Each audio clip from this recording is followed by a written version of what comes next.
아이가 어렸을 때는 한글을 스스로 읽지 못하니 언제쯤 한글 떼고 혼자 책 읽으려나 걱정했다가 막상 학교 들어가니 읽으라는 책은 정작 안 읽고 게임하고 노느라 시간 보내는 아이 보며 속 타는 부모님들 많이 계시죠? 틈나는 시간마다 책을 스스로 찾아 읽었으면 하는데 책 읽으라고 잔소리해봤자 귀등으로도 안 듣고요.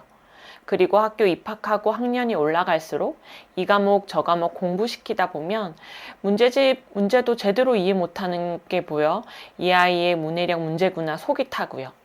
그래서 강제로 책 좀 읽으라고 독서논술 학원도 보내거나 방문학습도 시켜보는 분들 많으시죠? 부모가 말하지 않아도 스스로 책 읽는 아이 어떻게 만드는 걸까요? 안녕하세요. 육아선배 스부장입니다. 이번에 입시제도가 바뀌어서 여러 학원 설명회들 다니며 돌아보면 모두 국어의 중요성을 많이 강조하더라고요. 저희 집도 마찬가지로 학년이 올라갈수록 아이가 해나가야 할 공부량이 늘어만 가는데 하루는 수학 문제를 풀다가 내 아이가 수학을 못하는 것인지 수학 문제를 이해를 못하는 것인지 헷갈리는 날들이 계속 생깁니다. 아이한테 이 문제가 어떤 문제인 것 같아 물어보면 정말 기가 찰 정도로 신박한 대답을 하는 경우가 많은데요. 문제의 의도를 파악하지 못하니 아주 요상한 대답을 늘어놓아 기가 찰 때가 많죠. 결국 아이의 문해력 때문에 생기는 문제인데요. 문제는 긴 글에 대한 깊은 이해력을 아이에게 키워주고 싶은데 아이 책 읽게 하기 생각보다 쉽지가 않죠. 저희 집 꼬마는 이제 초4이고 요새 아이와 함께 읽는 책의 수준은 중학생들이 많이 읽는다는 필독서 정도 글밤량이 되었어요. 이런 책들을 1년에 200권 내외로 읽게 된 건 한 1년 정도가 된 듯 합니다. 더 어렸을 때는 글밥이 작다 보니 읽는 책의 양이 400~500권 정도로 더 많았고요. 지금까지는 그동안 주변에 어느 정도로 아이들이 책을 읽나 비교해보진 않아서 저희 아이가 잘하고 있구나 생각은 딱히 없었고 그저 아이가 빨리 제 책을 같이 읽고 이야기 나누었으면 좋겠다 하는 소망만 가지고 있었거든요.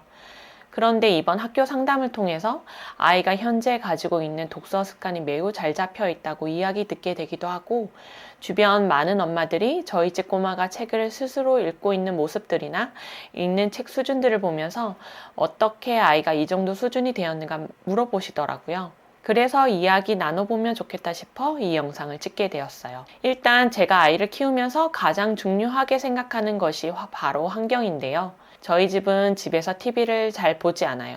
금요일 저녁이나 토요일 저녁 하루, 가족이 함께 치팅데이처럼 배달 음식과 넷플릭스 한 편을 보는 시간이 있는데 그 외의 시간에는 TV를 켜지 않아요. 그리고 아이가 사용하는 핸드폰이나 아이패드도 목적이 없을 때는 사용하지 않도록 하고 있습니다. 예를 들어 디지털 기기는 친구와 약속을 잡는다던가 학습을 위해 검색을 한다던가 온라인 수업을 위해서 쓰는 것이지 시간이 남을 때마다 쓰는 일이 없는 것이죠.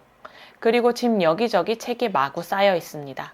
깔끔하게 책장에 잘 꽂혀진 책들도 있긴 하지만 보다가 만 책들 그리고 보고 싶은 책들 여기저기 소파 테이블 위며 침대 헤드며 쌓여 있고요. 그래서 집에서 언제든 손 닿으며 책을 볼 수 있게 되어 있어요.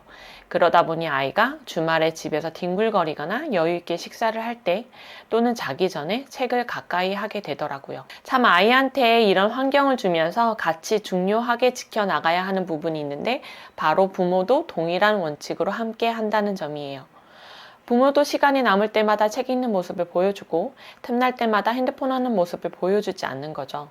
아이한테는 허구한 날 책 읽으라고 잔소리하면서 부모님들은 핸드폰 하며 TV 보며 시간 보내는 모습을 매번 보여주면 어떤 아이가 부모의 말을 듣고 싶어 할까요? 두 번째로 중요하게 생각하고 지켜나가는 원칙은 책을 사는데 돈을 아까워하지 않는다예요. 다만 만화책은 특별한 일이 아니면 사주지 않습니다. 아이에게 새 책을 항상 사주지는 않고 중고 서점을 많이 이용하고요.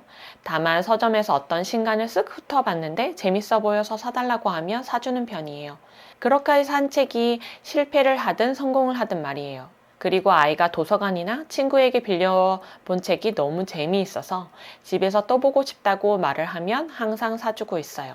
이건 아이가 정말 어렸을 때부터 지켜왔던 원칙인데요.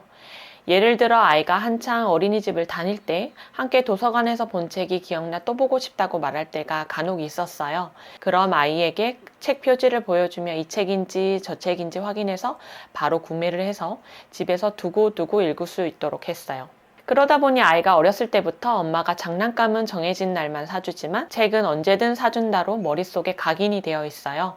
그 덕분에 서점을 가면 본인의 책이 한 권은 꼭 생긴다는 것을 알고 있으니 선물 받듯이 서점 가는 것을 매우 좋아하기도 합니다. 세 번째는 여행을 가거나 밖에서 중간에 시간이 빌 때 무조건 주변에서 서점과 도서관을 찾아 이용합니다. 특히 요새는 아이들 책이 서점에 가면 봉인되어 있는 경우가 대부분이잖아요. 그래서 저는 알라딘 중고 서점을 매우 사랑하는데요. 알라딘에 가서 아이와 책을 골라보고 읽어보고 마음에 드는 책이 있으면 주문하거나 그 자리에서 사는 경우도 많고요.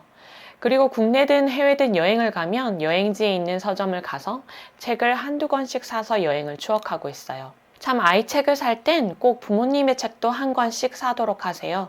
아이와 함께 추억이 공유되는 각자의 책을 가지고 있다 보면 집으로 돌아와서 서로 이야기할 게 많아져요. 하나 더 말씀드리자면 국제도서전이나 원화 전시회 같은 게 열렸을 때 아이와 가보세요. 운이 좋으면 아이가 좋아하는 동화책 작가를 만나 사인을 받을 수가 있거든요. 작가의 사인과 자신의 이름이 적힌 책을 볼 때마다 아이가 자신만의 책이라며 뿌듯해하더라고요. 이런 경험들을 쌓이게 하면서 책에 대해 긍정적인 기억을 계속 심어주는 게 좋더라고요. 네 번째는 여러 가지 필독서, 유명한 전집들을 아이에게 강요하지 않아요. 아이가 관심 있어 하는 분야가 있으면 그 분야의 여러 출판사 책들을 서점이나 도서관에서 훑어보고 아이가 스스로 재밌어 하는 책을 고르도록 하고 있어요. 그리고 아이가 재밌다고 하는 책은 여러 번 읽는다고 다른 책 좀 읽으라고 말하지도 않고요. 교과서에 있다거나 그 나이대의 유명한 필독서들을 굳이 아이에게 읽으라고 강요하지 않아요. 다만 소문에 소문을 들어 너무 재밌다더라 하는 책들이 있으면 먼저 제가 읽어보고 아이와 함께 읽어보자고 넌지시 건네보고 아이의 반응을 살펴보긴 해요. 아니면 꼭 이 책은 아이와 읽어보고 싶다 하는 책이 있으면 초사가 되어도 자기 전 제가 한 단락씩 읽어주기도 하고요. 요새는 이상하게 어린 왕자를 아이와 함께 읽고 싶은데 아이가 스스로 읽기 싫다는 거예요. 그래서 자기 전에 제가 한 챕터씩 읽어주고 있어요. 참 아이가 어렸을 때는 매일 똑같은 책 읽어주다 보면 사실 엄마도 지겹잖아요. 그래서 전 아이가 원하는 책 한 권, 제가 읽어주고 싶은 책 한 권 이렇게 협상해서 읽어주곤 했어요. 혹시 매일 똑같은 책 읽기 힘든 부모님들은 참고하시면 좋을 것 같아요. 오늘 이야기 어떠셨나요? 아이한테 좋은 책을 많이 읽으라고 말로 지시하는 것보다 책을 읽을 수 있는 환경과 분위기에 아이가 서서히 스며들도록 만들어줘 보세요. 그러면 부모가 책 읽으라고 말하지 않더라도 어느 순간 아이가 스스로 책을 찾아 읽고 있을 거예요. 저는 다음 시간에 10년차 워킹맘이 회사 생활도 잘하고 아이도 잘 키울 수 있는 다른 여러 가지 노하우들 가져와 보겠습니다. 구독과 알림 꼭 하셔서 도움되는 육아 노하우들 놓치지 마세요. 영상 보시면서 궁금하신 내용이 있거나 어떤 노하우가 궁금하신지 댓글로 알려주시면 또 이야기해보도록 할게요. 감사합니다.